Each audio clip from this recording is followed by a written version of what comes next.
환난이 다가와도. 창세기 35장 3절 말씀입니다. 우리가 일어나 베델로 올라가자 나의 환난날에 내게 응답하시며 나의 가는 길에서 나와 함께 하신 하나님께 내가 거기서 단을 쌓으려 하노라 하매 아멘. 저는 야곱을 좋아해서 우리 교회 목사님 이름은 야곱이라고 하면 좋겠고 우리 교회 이름은 베델이라고 하면 좋겠다는 생각이 들 때가 있습니다. 야곱의 문제가 매우 심각한 것을 보신 하나님께서 내가 너와 함께 있어 내가 어디로 가든지 너를 지키며 너를 이끌어 이 땅으로 돌아오게 할지라 내가 내게 허락한 것을 다 이루기까지 너를 떠나지 아니하리라 라고 말씀을 해주셨던 베델로 돌아가라고 하십니다. 그리스도인은 문제가 심각해지게 되면 해답을 구할 수 있는 곳이 베델이라는 것을 가르쳐 주십니다. 문제가 발생하면 신앙의 기본으로 돌아가야 하며 은혜 받을 때의 첫사랑을 생각하면서 주님의 몸된 교회로 나와서 예배드림으로 해결을 받을 수가 있다는 교훈을 받습니다.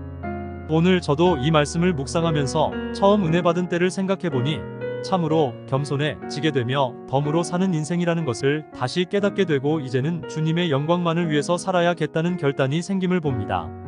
환난이 다가와도 걱정할 필요가 없다는 용기가 생겨납니다. 부모가 없는 고아들이야 걱정이 태산 같겠지만 그리스도인은 하나님의 약속의 땅인 베델이 있으며 사닥다리를 오르락 내리락 하면서 우리를 도와주는 천사가 있으며 부활되시는 예수 그리스도께서 함께 해주시기 때문입니다. 같은 가나안 땅이지만 숫곳과 베델은 엄청난 차이가 있음을 보게 됩니다. 교회도 다 같은 교회인 것 같지만 성령님이 역사하시는 교회와 역사하지 않는 교회는 엄청난 차이가 있음을 알 수 있습니다. 같은 신앙생활을 한다고 하면서도 살아 움직이는 신앙과 축복을 받는 사람이 있고 억지로 하다 못해 신앙생활을 하며 세상 사람들보다 못한 상태로 살아가는 사람이 있음을 보게 됩니다. 같은 가나안 땅이라도 숫곳에는 세상의 방식들이 활동하고 있는 곳이라는 것입니다. 세상의 복을 구하고 있으며 자녀들이 세상 것을 기웃거리고 세상의 방식대로 일을 처리해 나가는 곳입니다.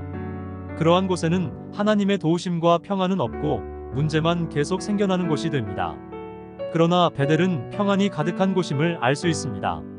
하나님의 은혜와 도움이 있는 곳이며 야곱이 어디로 가야 할지 모를 때 하나님께서 환난의 문제를 해결해 주신 곳입니다.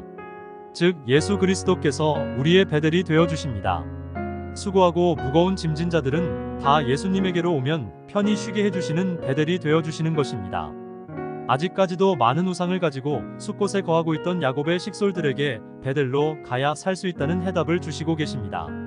모든 우상과 드라빔까지도 버리고 베델로 나아가는 그 시간부터 하나님께서 지켜주시고 인도해주시고 복을 주시며 옛 약속을 성취해주시는 것입니다. 하나님은 어떤 분이십니까? 그리스도인들인 자녀들이 환난당할 때 분명히 응답을 해주시는 분이십니다.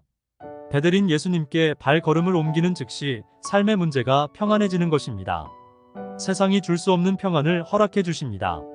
말씀을 해주시는데도 계속 욕심 때문에 베델로 돌아오지 않으려고 하기 때문에 어려움을 당하고 있는 것입니다. 믿음이 없고 약하기 때문일 것입니다. 그러다 보면 계속 어려움의 연속이 이어질 것은 자명한 사실입니다. 응답을 받고 가족들의 우상을 버리고 베델로 향하는 야곱의 발걸음이 얼마나 기뻤을까 하는 생각이 듭니다. 하나님의 약속은 현재는 보이지 않아도 마음속에 기쁨이 넘치는 복이 임하는 것을 보게 됩니다.